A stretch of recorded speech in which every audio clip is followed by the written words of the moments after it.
El anillo de Thoth. Arthur Conan Doyle. Audiocuento editado por Juan Pablo Flores Montaño. Para Audioteca de Medianoche.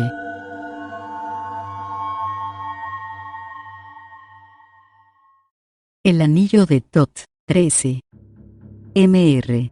John Vansittart Smith, FRS, domiciliado en el 147A de Gower Street, era un hombre cuya fuerza de voluntad y claridad de juicio podrían haberle situado en el puesto más alto de los observadores científicos.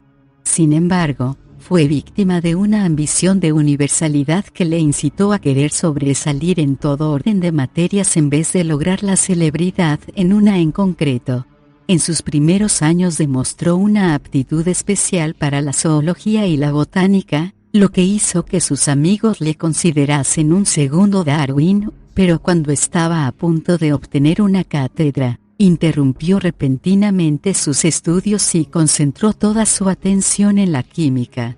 En esta materia, sus investigaciones sobre el espectro de los metales le acreditaron como miembro de la Royal Society, pero de nuevo jugó la baza de la veleidad y, después de un año de ausencia del laboratorio, se afilió a la Oriental Society y dio lectura a una comunicación sobre las inscripciones jeroglíficas y demóticas del Cab, proporcionando de esta manera un ejemplo fehaciente de la versatilidad e inconstancia de su talento.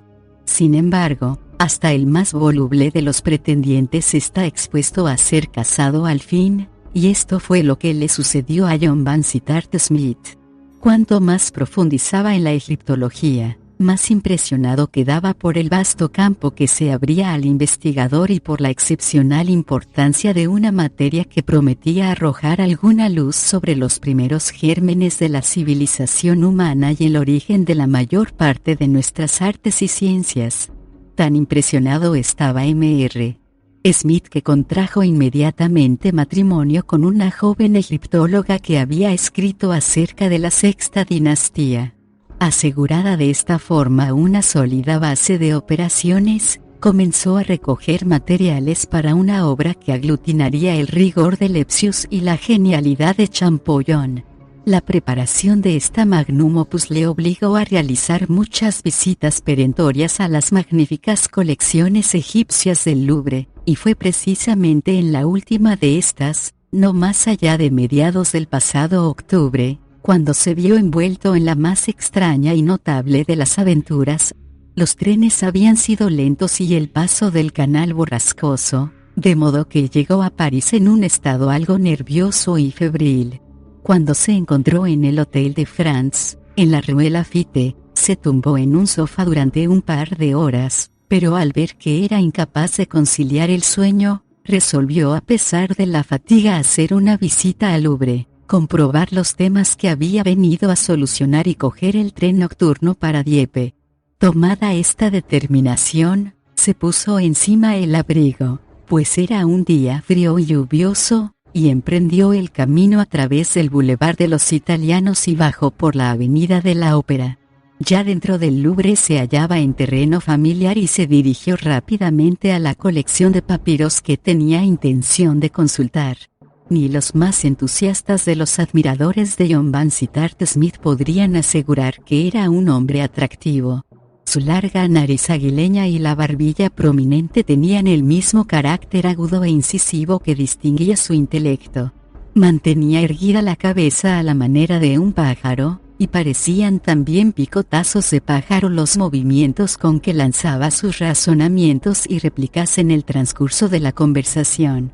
Mientras permanecía allí, con el cuello del abrigo levantado hasta las orejas, podría haber observado en el reflejo de la vitrina de cristal que tenía ante él que su aspecto resultaba bastante singular. Pero solo cayó en la cuenta de esta circunstancia, recibida como una súbita sacudida, cuando alguien que hablaba en inglés exclamó a sus espaldas en un tono perfectamente audible: ¿Qué aspecto tan raro tiene ese individuo? El investigador contaba con una considerable proporción de frívola vanidad en su personalidad, que se manifestaba en una despreocupación ostentosa y exagerada por toda suerte de consideraciones personales. Se mordió los labios y se concentró en el rollo de papiro, mientras su corazón rebosaba rabia contra toda la raza de viajeros británicos. Sí, dijo otra voz, realmente es mi tipo extraordinario. ¿Sabes?, dijo el que había hablado primero, uno podría creer que el tipo ese se ha quedado medio momificado a fuerza de contemplar tantas momias. Desde luego, tiene las facciones de un egipcio, dijo el otro. John Vansittart giró sobre sus talones, decidido a humillar a sus compatriotas con una o dos observaciones corrosivas. Para su sorpresa y alivio, los dos jóvenes que habían estado conversando estaban de espaldas y contemplaban a uno de los vigilantes del Louvre, ocupado en sacar brillo a los bronces del otro lado de la sala. Carter nos está esperando en el Palais Royal, dijo uno de los turistas, consultando su reloj. Después se marcharon con ruidosas pisadas y el estudioso quedó a solas con sus estudios. Me gustaría saber a qué llaman esos charlatanes facciones de egipcio, pensó John Vansittart Smith, y cambió ligeramente de posición para echar un vistazo a la cara del hombre en cuestión. Nada más ponerle los ojos encima experimentó un sobresalto.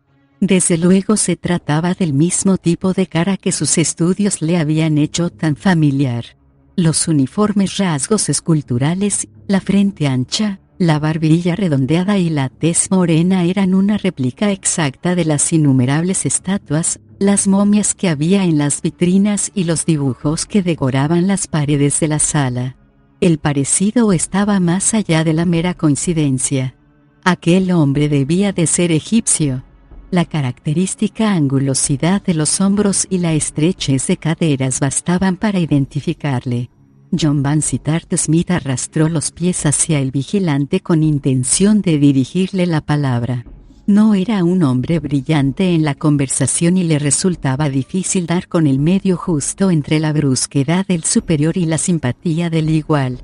A medida que se acercaba, el rostro de aquel individuo se le presentaba con mayor claridad, aunque permanecía concentrado en su trabajo. Al fijar los ojos en la piel del extraño vigilante, Vansittart Smith recibió la impresión repentina de que su aspecto tenía algo de inhumano y preternatural. Sobre las sienes y los pómulos aparecía un brillo vidrioso, como de pergamino barnizado. No había señal de poros. Uno no podía imaginarse una gota de sudor sobre aquella superficie. Desde la frente a la barbilla, sin embargo, la piel estaba surcada por 1.000.000 de delicadas arrugas, que se cruzaban y entrelazaban, como si la naturaleza, dejándose llevar por un capricho propio de los maoríes, hubiera intentado trazar el dibujo más intrincado y extravagante que pudiera idear. ¿Hoy no es la collection de Memphis?, preguntó el investigador, con ese aire inoportuno de quien busca una pregunta con el único propósito de entablar conversación. «Se es la», contestó secamente el hombre, indicándole con la cabeza el otro lado de la sala. «¿Vous êtes un égyptien, n'est-ce pas?», preguntó el inglés. El vigilante miró hacia arriba y clavó sus oscuros y extraños ojos en el interlocutor. Eran unos ojos vidriosos, con un brillo seco y nebuloso que no había visto hasta entonces en un ser humano. Al fijar su mirada en ellos, descubrió en sus profundidades una especie de dramática emoción que subía y descendía hasta desembocar en una mirada que tenía tanto de horror como de odio. «Non, monsieur, je suis français». El hombre se dio la vuelta con cierta brusquedad y se encorvó de nuevo para dedicarse a su trabajo de limpieza. El estudioso le miró con asombro durante unos instantes, se retiró a un asiento que había en un rincón apartado detrás de una de las puertas y procedió a poner en orden las anotaciones extraídas de sus investigaciones entre los papiros. Sin embargo, sus pensamientos se resistían a regresar a su cauce natural y se escapaban una y otra vez hacia el enigmático vigilante de cara de esfinge y piel de pergamino. ¿Dónde he visto yo unos ojos como esos?, se preguntaba John Vansittart Smith. Hay algo de saurio en ellos, algo de reptil. Como la membrana nictitante de las serpientes, reflexionó, recordando sus estudios de zoología. Es lo que produce el efecto vidrioso. Pero hay algo más. Tienen una expresión de fuerza, de sabiduría, al menos así lo interpreto yo, y de cansancio, un cansancio absoluto, y de indecible desesperación. Tal vez sean imaginaciones mías, pero nunca había recibido una impresión tan fuerte. Por Júpiter, tengo que examinarlos otra vez. Se levantó y dio una vuelta por los salones egipcios, pero el hombre que le despertaba tanta curiosidad había desaparecido. El investigador volvió a sentarse en su apacible rincón y reanudó sus anotaciones. Había encontrado en los papiros la información que buscaba y solo quedaba ponerla por escrito mientras permanecía fresca en su memoria. Durante un rato el lápiz corrió por el papel, pero poco a poco las líneas empezaron a torcerse, las palabras se hicieron borrosas y, finalmente, el lápiz tintineó en el suelo y la cabeza del investigador cayó pesadamente sobre su pecho.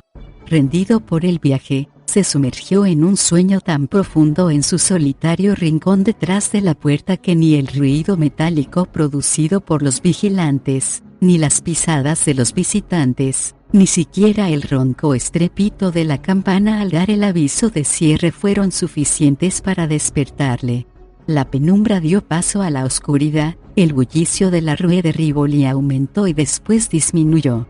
En la lejana Notre Dame sonaron las campanadas de la medianoche y la figura oscura y solitaria permanecía sentada en silencio entre las sombras. Era cerca de la 1 de la madrugada cuando John Vansittart Smith, con un súbito jadeo y una aspiración profunda, recobró la conciencia. Durante unos instantes le rondó la idea de que se había quedado dormido en el sillón de lectura de su propia casa. Sin embargo, la luz de la luna penetraba a rachas por la ventana sin postigos y, a medida que sus ojos recorrían las hileras de momias y la inacabable sucesión de estanterías barnizadas, recordaba con claridad dónde se encontraba y cómo había llegado a esa situación. No era nervioso. Se sentía atraído por las situaciones novelescas, lo cual es característico de su raza. Estiró los miembros entumecidos, consultó el reloj y dejó escapar una carcajada al ver la hora que era. El episodio podía constituir una admirable anécdota que relataría en su próximo trabajo, y que sería como un descanso entre las graves y pesadas especulaciones. Tenía un poco de frío, pero se encontraba perfectamente despierto y recuperado. No había nada de sorprendente en el hecho de que el vigilante no hubiera reparado en él, pues la puerta proyectaba una espesa sombra directamente sobre su pupitre. El silencio absoluto era impresionante. No se oía ni un solo crujido o murmullo ni en el interior ni en el exterior. Estaba solo entre los cadáveres de una civilización desaparecida. ¿Qué importaba el mundo exterior, totalmente librado al bullicio del siglo VI? En toda aquella sala no había un solo objeto que no hubiera soportado el paso de 4000 años. Allí estaban los restos que el gran océano del tiempo había rescatado de aquel lejano imperio. Desde la majestuosa Tebas, desde la altiva Luxor, desde los grandes templos de Heliópolis, desde un centenar de nimbas expoliadas, aquellas reliquias habían sido reunidas. El investigador miró a su alrededor y contempló las mudas figuras que brillaban vagamente a naves de las tinieblas, antaño animadas por múltiples afanes, ahora tan silenciosas, y se vio arrastrado por un sentimiento de respeto y honda meditación. Una desacostumbrada conciencia de su propia juventud e insignificancia le invadió. Recostado en el asiento, su mirada soñadora vagó a lo largo de las salas, donde la luz de la luna proyectaba rayos plateados, y que ocupaban toda un ala del espacioso edificio. Por fin sus ojos recayeron sobre el resplandor amarillo de una lámpara distante. John Vansittart Smith se incorporó en su asiento con los nervios al límite. La luz avanzaba despacio hacia él, deteniéndose de vez en cuando, para acercarse a continuación con pequeñas sacudidas. El portador de la luz se movía sin producir el menor ruido. En aquel profundo silencio ni siquiera se percibía el más mínimo roce de los pies que avanzaban. Lo primero que se le pasó por la cabeza al inglés es que se trataba de ladrones. Se recogió todavía más en su rincón. La luz estaba ya a 2 salas de distancia. Ahora se encontraba en la sala de al lado y seguía sin escucharse sonido alguno. Con una sensación cercana al estremecimiento o al miedo, el investigador descubrió un rostro que parecía flotar en el aire, detrás del resplandor de la lámpara. El cuerpo se hallaba oculto entre las sombras, pero la luz incidía sobre aquel extraño rostro de expresión anhelante. No había posibilidad de error, el brillo metálico de los ojos y la piel cadavérica. Era el vigilante con quien había conversado antes. El primer impulso de Vansittart Smith fue acercarse y dirigirle la palabra. Unas pocas frases de explicación serían suficientes para aclarar la cuestión, y después le conducirían sin duda hacia alguna puerta lateral desde la que podría regresar al hotel. Cuando el hombre entró en la sala, sin embargo, había algo tan clandestino en sus movimientos y tan furtivo en su expresión que el inglés abandonó su propósito. Estaba claro que no se trataba de la ronda ordinaria de un funcionario. El individuo llevaba puestas unas zapatillas de suela de fieltro, caminaba de puntillas y lanzaba rápidas miradas a derecha e izquierda, mientras la llama de la lámpara oscilaba por efecto de su respiración agitada. Vansittart Smith se agazapó silencioso en el rincón, observándole con creciente interés, convencido de que su visita obedecía a algún motivo secreto y probablemente ocultaba fines siniestros. Sus movimientos no revelaban la menor vacilación. Se dirigió con paso ligero y rápido hacia una de las grandes vitrinas, sacó una llave de su bolsillo y abrió la cerradura. Entonces bajó una momia del estante superior, avanzó unos pasos y la depositó con sumo cuidado y solicitud en el suelo.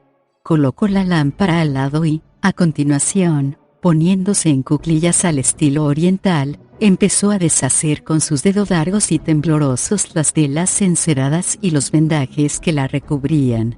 A medida que se desplegaban las tiras de tela, un fuerte y aromático olor invadió la sala, y fragmentos de perfumada madera y especias cayeron con un ruido sordo en el suelo de mármol. Para John Vansittart Smith era evidente que aquella momia jamás había sido despojada de su vendaje. La operación le interesaba profundamente. La observó con curiosidad y emoción, y su cabeza de pájaro fue alargándose detrás de la puerta. Sin embargo, cuando aquella cabeza de 4000 años de antigüedad fue desposeída del último vendaje, el investigador apenas pudo ahogar un grito de asombro. En primer lugar, una cascada de largas trenzas negras y brillantes se derramó sobre las manos y los brazos del manipulador. La segunda vuelta del vendaje descubrió una frente estrecha y blanca, con las cejas delicadamente arqueadas. A la tercera vuelta aparecieron unos ojos luminosos, bordeados de largas pestañas, y una nariz recta, bien perfilada, mientras que la cuarta y última mostró una boca dulce, henchida y sensual, y una barbilla encantadoramente torneada. Todo el rostro era de una belleza extraordinaria, salvo una mancha irregular en el centro de la frente, de color café. Constituía un triunfo del arte de embalsamar. Los ojos de Vansittart Smith se dilataban a medida que la contemplaba y su garganta dejó escapar un gemido de satisfacción. Sin embargo, el efecto causado sobre el egiptólogo no era nada comparado con el que produjo al extraño vigilante. Alzó las manos al aire, prorrumpió en un áspero martilleo de palabras y, después, echándose en el suelo, al lado de la momia, la rodeó con sus brazos y la besó varias veces en los labios y en la frente. «Ma petite», gimió en francés. «Ma pauvre petite». Su voz estaba quebrada de emoción, y sus innumerables arrugas se estremecían y se retorcían, pero el investigador observó a la luz de la lámpara que los brillantes ojos del vigilante permanecían secos y sin lágrimas, como si fueran 2 bolas de acero. Durante algunos minutos se quedó allí tendido, con el rostro crispado, ronroneando y susurrando sobre aquella hermosa cabeza. Después mostró una sonrisa de satisfacción, pronunció algunas palabras en un idioma desconocido y se puso en pie con la expresión vigorosa de quien se ha preparado para afrontar un duro esfuerzo. En el centro de la sala había una vitrina circular que contenía una magnífica colección de anillos egipcios primitivos y piedras preciosas en la que el investigador había reparado con frecuencia. El vigilante se dirigió a la vitrina, manipuló la cerradura y abrió la puerta. Colocó la lámpara en un estante lateral y, a su lado, una pequeña jarra de barro que sacó del bolsillo. Después cogió un puñado de anillos de la vitrina y con un gesto grave y ansioso procedió a mojar cada uno de ellos en el líquido que contenía la jarra, examinándolos a continuación a la luz de la lámpara. El primer lote de anillos le produjo una visible desilusión, porque volvió a arrojarlos con desprecio a la vitrina. Sacó otro puñado. Escogió un anillo de metal macizo con un voluminoso cristal engarzado y lo sometió a la prueba del líquido de la jarra. Al momento lanzó un grito de alegría y extendió los brazos con un gesto tan impetuoso que derribó la jarrita, cuyo líquido se derramó por el suelo y corrió hasta los pies del inglés. El vigilante se sacó un pañuelo encarnado del pecho y se puso a limpiar la mancha, siguiendo el reguero hasta el rincón, donde se encontró de pronto cara a cara con el individuo que le estaba observando. «Perdone», me dijo John Vansittart Smith con cortesía inimaginable. «He tenido la desgracia de quedarme dormido detrás de esa puerta». «¿Me ha estado observando?», preguntó el otro en inglés, con una mirada venenosa dibujada en su cadavérico rostro. El investigador era un hombre que no acostumbraba a mentir. «Confieso», dijo, «que he observado sus operaciones y que han despertado mi interés y curiosidad en el más alto grado». El hombre sacó un cuchillo largo y de hoja llameante que tenía oculto en el pecho. «Se ha escapado usted por poco», dijo. «Si le hubiera visto hace 10 minutos, le habría clavado esto en el corazón. Sea como sea, si me toca o interfiere de alguna manera conmigo, es usted hombre muerto». «No tengo intención de entrometerme en sus asuntos», respondió el investigador. «Mi presencia aquí es completamente accidental. Todo lo que le pido es que tenga la amabilidad de dejarme salir por alguna puerta lateral». Habló con extrema suavidad, porque aquel individuo seguía presionando la palma de su mano izquierda con la punta del cuchillo, como si quisiera asegurarse de que estaba bien afilado, y su rostro permanecía con la misma expresión maligna. «Si yo creyera», dijo. «Pero no, quizá no tenga importancia». «¿Cómo se llama usted?». El inglés se lo dijo. «John Vansittart Smith», repitió el otro. «¿Es usted el mismo Vansittart Smith que leyó una memoria en Londres sobre el Cap? Leí un informe sobre ella. Sus conocimientos del tema son despreciables». «Caballero», exclamó el egiptólogo. «Sin embargo, son superiores a los de otros que tienen incluso más pretensiones que usted. La piedra angular de nuestra antigua vida en Egipto no se encuentra en las inscripciones o monumentos, a los que conceden tanta importancia a ustedes, sino en nuestra filosofía hermética y nuestros conocimientos místicos, de los que ustedes saben muy poco, o nada. Nuestra antigua vida», repitió el erudito con los ojos dilatados. De repente exclamó: «Dios mío. Mire la cara de la momia». Aquel hombre extraño se volvió y enfocó la luz sobre la mujer muerta, dejando escapar un grito de dolor mientras lo hacía. La acción de la atmósfera había destruido ya todo el arte del embalsamador. La piel se había despegado, los ojos aparecían hundidos en el interior de las cuencas, los labios descoloridos se habían retorcido por debajo de los dientes amarillentos y solo por la mancha marrón de la frente podía asegurarse que se trataba del mismo rostro joven y hermoso que tenía apenas unos minutos antes. El hombre agitó sus manos con horror y desesperación. Después, dominándose con gran esfuerzo, volvió a fijar sus endurecidos ojos en el inglés. No importa, dijo con la voz quebrada por la emoción. Realmente ya no importa. He venido aquí esta noche con la firme determinación de hacer algo. Y ya lo he hecho. Todo lo demás sobra. Encontré lo que buscaba. La antigua maldición ha quedado rota. Puedo reunirme con ella ya.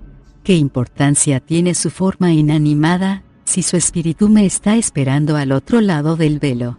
Esas son palabras un tanto exageradas, dijo Vansittart Smith. Cada vez estaba más convencido de que estaba tratando con un loco. El tiempo apremia y tengo que partir. Continuó el otro. Ha llegado el momento que durante tanto tiempo he estado esperando. Pero antes debo llevarle a usted hasta la salida. Venga conmigo. Cogió la lámpara, dio la espalda a la sala desordenada y condujo al investigador con paso rápido a través de los departamentos dedicados a los egipcios, los asirios y los persas. Al final de este último departamento abrió una pequeña puerta que había en la pared y descendió por una escalera de piedra en forma de caracol. El inglés sintió el aire frío de la noche sobre su frente. Enfrente había una puerta que parecía comunicar con la calle. A la derecha había otra puerta abierta que proyectaba un haz de luz amarilla en el pasillo. «Entre aquí», ordenó el vigilante. Vansittart Smith vaciló. Creía que había llegado al final de su aventura. Pero la curiosidad era más fuerte que cualquier otro impulso. No podía dejar este asunto sin aclarar, de modo que siguió a su extraño acompañante hasta el interior de la cámara. Era un cuarto pequeño, similar a los que se suelen destinar para conserjería. En la chimenea ardía la leña. En un extremo había una cama de ruedas y en el otro un tosco sillón de madera, con una mesa redonda en el centro, donde aún se veían restos de comida. Al mirar a su alrededor, el investigador advirtió, con un repetido e intenso escalofrío, que todos los pequeños detalles de la habitación tenían un diseño extraño y constituían un trabajo de artesanía verdaderamente antigua. Los candelabros, los jarrones de la chimenea, los atizadores de la lumbre, los adornos de las paredes, todo pertenecía al tipo de arte que asociamos con el más remoto pasado. Aquel hombre arrugado y de ojos turbios se sentó en el borde de la cama e indicó a su invitado que tomase asiento en el sillón. «Tal vez haya sido el destino», dijo, expresándose todavía en un excelente inglés. «Tal vez estaba decretado que yo dejase detrás de mí algún relato que pusiera en guardia a los temerarios mortales que enfrentan su inteligencia contra el proceso de la naturaleza. Lo dejo a su elección. Puede hacer con ello lo que desee. En este momento le estoy hablando con los pies en el umbral del otro mundo. Soy, como usted habrá deducido, egipcio, pero no un egipcio de esa raza pisoteada de esclavos que habita ahora en el delta del Nilo, sino un superviviente de aquel pueblo más valeroso y duro que domesticó a los hebreos, arrastró a los etíopes hasta los desiertos del sur y erigió aquellos monumentos grandiosos que han despertado el asombro y la envidia de todas las generaciones de los hombres. Vi la luz en el reinado de Tutmosis, 1600 años antes del nacimiento de Cristo. Retrocede usted ante mí. Espere, y comprobará que soy más digno de inspirar lástima que temor. Mi nombre era Sorra. Mi padre había sido el sumo sacerdote de Osiris en el gran templo de Avaris, que en aquellos días se alzaba en el brazo del Nilo de Bubastis. Me educaron en el templo y fui iniciado en todas las artes místicas de las que habla vuestra Biblia. Fui un alumno aventajado. Antes de cumplir los 16 años había aprendido todo lo que podía enseñarme el más sabio de los sacerdotes. Desde entonces estudié por mí mismo los secretos de la naturaleza, pero no compartí mis conocimientos con nadie. De todos los problemas que atrajeron mi atención, ninguno me fascinaba tanto como aquellos que estaban relacionados con la naturaleza misma de la vida. Investigué profundamente en los secretos del principio vital. El objetivo de la medicina era combatir las enfermedades. Yo estaba convencido de la posibilidad de desarrollar un método que fortaleciese el cuerpo hasta el punto de impedir que jamás se apoderase de él la enfermedad o la muerte. Es inútil que me detenga ahora en el proceso de mis investigaciones. Además, si lo hiciera, sería muy difícil que usted lo comprendiera. Llevé a cabo mis experimentos en parte con animales, en parte con esclavos, y en parte conmigo mismo. Basta decir que, como resultado de mis investigaciones, obtuve una sustancia que al ser inyectada en la sangre proporcionaba al cuerpo la fortaleza necesaria para resistir los efectos devastadores del tiempo, de la violencia o de la enfermedad. No proporcionaba la inmortalidad, pero su poder permanecería durante miles de años. Inyecté la sustancia a un gato y después lo sometí a la acción de los venenos más mortíferos. Ese gato vive todavía en el Bajo Egipto. No había ningún misterio o magia en mi método. Se trataba simplemente de un descubrimiento químico que tal vez pueda volver a realizarse algún día. El amor a la vida corre impetuoso en la juventud. Creía haber escapado a toda preocupación humana ahora que por fin había conseguido erradicar el dolor y confinar a la muerte en lo remoto del tiempo. Con gran alegría en mi corazón vertí aquella sustancia maldita en mis venas. Después miré a mi alrededor para ver si encontraba a alguien que pudiera beneficiarse de mi descubrimiento. Un joven sacerdote de Tot, Parmes, había ganado mi simpatía por su naturaleza seria y la devoción que profesaba a sus estudios. Le hice partícipe de mi secreto y le inyecté mi elixir, puesto que así lo deseaba. Ahora, pensé, nunca me faltará un compañero de mi misma edad. Después de este grandioso descubrimiento abandoné hasta cierto punto mis estudios, pero Parmes continuó con renovada energía. Le veía trabajar todos los días con sus redomas y destiladores en el templo de Tot, pero apenas me hablaba del resultado de sus investigaciones. Yo, por mi parte, me dedicaba a pasear por la ciudad y miraba con exultación a mi alrededor, pensando que todo aquello estaba destinado a desaparecer, y que solo yo permanecería. La gente se inclinaba al verme pasar, pues la dama de mi sabiduría se había extendido por doquier.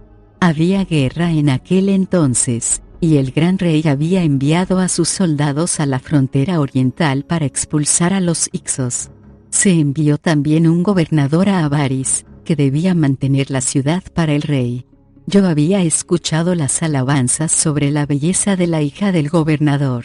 Un día, mientras paseaba en compañía de Parmes, la vimos pasar transportada sobre los hombros de sus esclavos.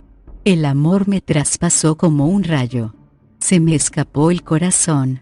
Habría sido capaz de arrojarme a los pies de los porteadores. Era mi mujer.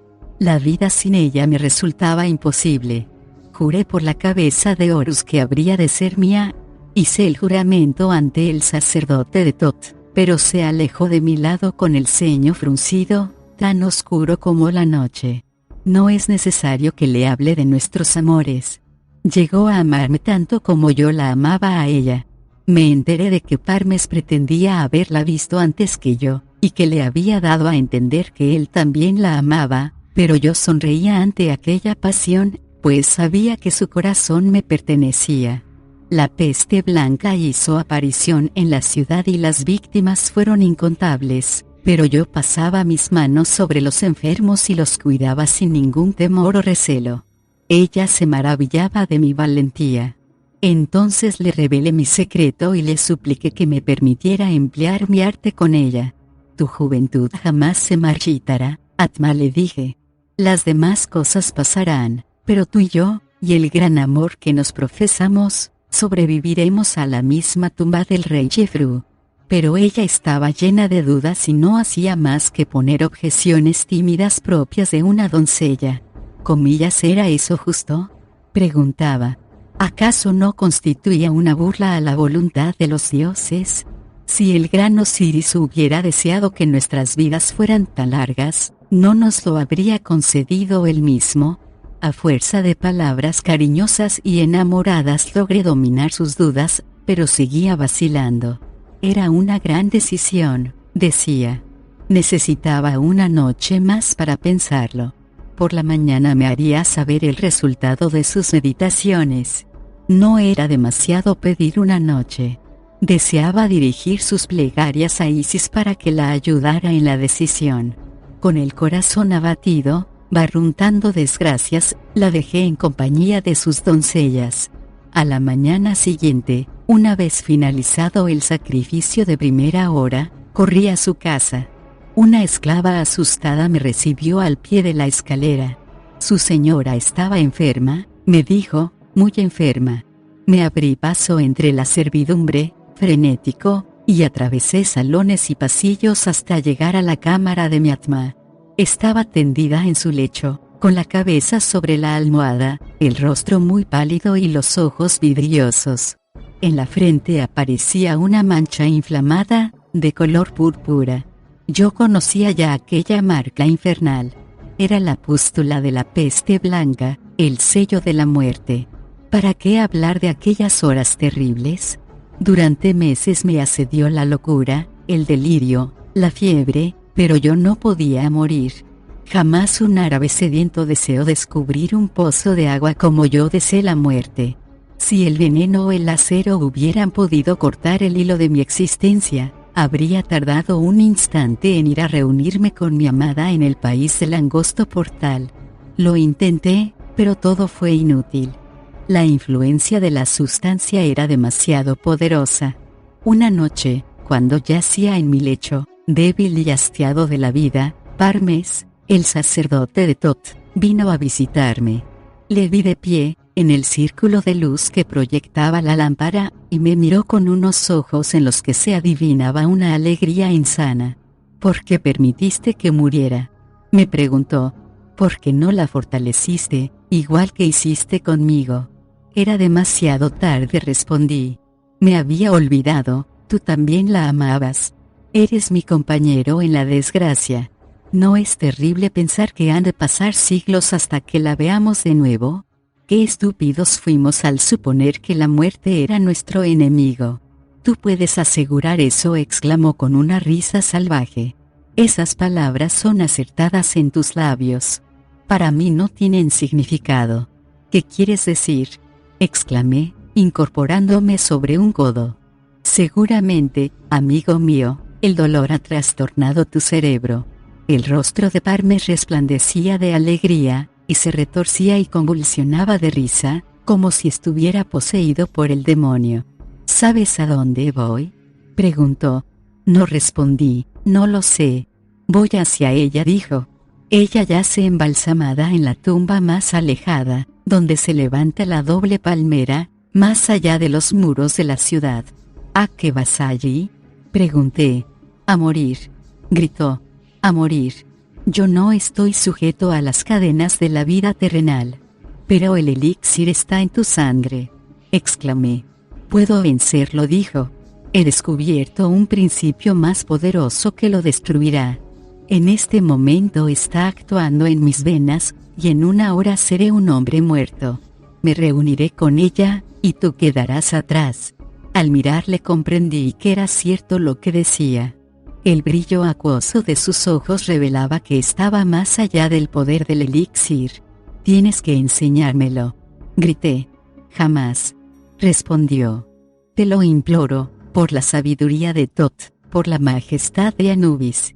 Es inútil, me contestó con frialdad. Entonces lo descubriré, exclamé. No podrás, respondió. Lo encontré por casualidad.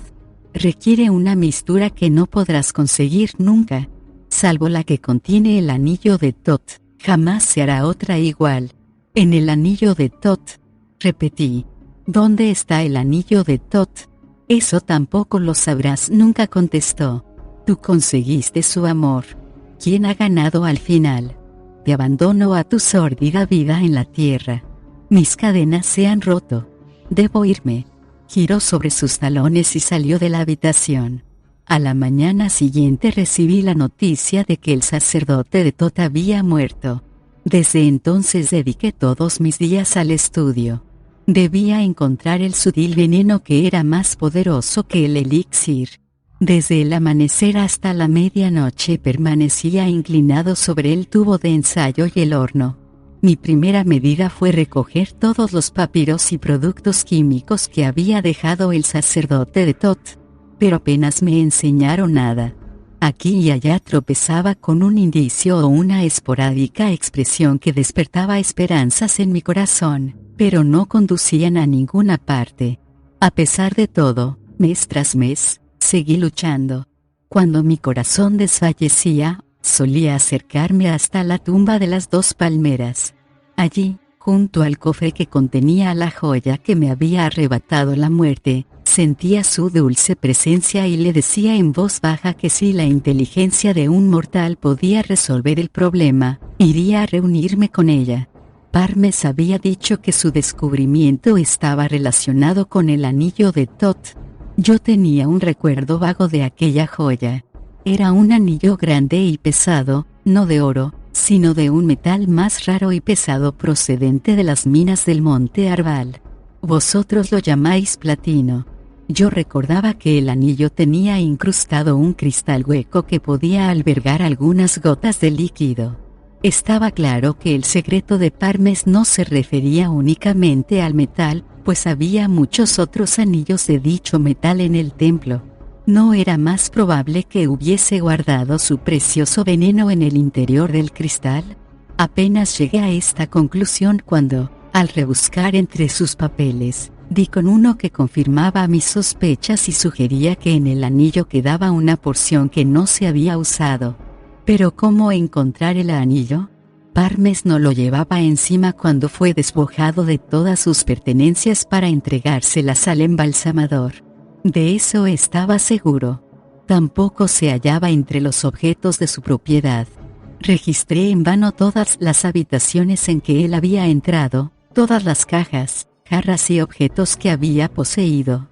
Crivé las arenas del desierto en aquellos lugares donde solía pasear, pero, hiciese lo que hiciese, no pude conseguir el más pequeño rastro del anillo de Thoth. Es posible, sin embargo, que mis esfuerzos se hubieran visto recompensados de no haber sido por una nueva e inesperada desgracia. Se había desatado una guerra enconada contra los Hicsos y los capitanes del gran rey habían quedado aislados en el desierto, con todos los cuerpos de arqueros y de caballería. Las tribus de pastores cayeron sobre nosotros como plagas de langosta en un año de sequía. Desde los desiertos de Shur hasta el gran lago de aguas amargas se derramó la sangre durante el día y cundió el fuego durante la noche. Avaris era el baluarte de Egipto, pero no podíamos impedir el avance de los salvajes. Cayó la ciudad. El gobernador y los soldados fueron pasados a cuchillo, y yo, junto con muchos otros, fuimos reducidos al cautiverio. Durante años y años cuidé ganado en las grandes llanuras del Éufrates. Murió mi amo y envejeció su hijo, pero yo me encontraba tan alejado de la muerte como siempre. Por fin me escapé en un camello y regresé a Egipto. Los Hicsos se habían establecido en las tierras conquistadas y su propio rey gobernaba el país. Avaris había sido reducida a escombros, la ciudad incendiada, y del gran templo no quedaba más que una montaña informe de cascotes de piedra. Las tumbas habían sido saqueadas y los monumentos destruidos. No quedó señal alguna de la tumba de mi amada Atma. Las arenas del desierto la habían sepultado y las palmeras que señalaban el emplazamiento habían desaparecido tiempo atrás. Los papiros de Parmes y los enseres del templo de Thoth habían sido destruidos o dispersados por los desiertos de Siria. Cualquier búsqueda resultaba vana. Renuncié pues a la esperanza de encontrar el anillo o descubrir la sutil droga. Intenté vivir con toda la paciencia que me fuera posible los largos años que habrían de transcurrir hasta que los efectos del elixir desaparecieran. ¿Cómo puede comprender usted lo terrible que es el tiempo, cuando su única experiencia es ese corto trayecto que media entre la cuna y el sepulcro? Yo sí que he padecido todo su horror, yo que vengo flotando a lo largo de la corriente de la historia. Yo era ya viejo cuando cayeron los muros de Ilión, y mucho más viejo cuando Heródoto llegó a Menfis. Llevaba sobre mis hombros una insoportable carga de años cuando el nuevo evangelio apareció sobre la tierra. Sin embargo, usted me ve como a cualquier otro hombre, porque el maldito elixir sigue fortaleciendo mi sangre y preservándome de aquello que yo más deseo. Pero al fin he llegado al final de todo. He viajado por todas las tierras y he morado en todas las naciones. Todas las lenguas son iguales para mí. Las aprendí para que me ayudaran a pasar el tiempo fatigoso.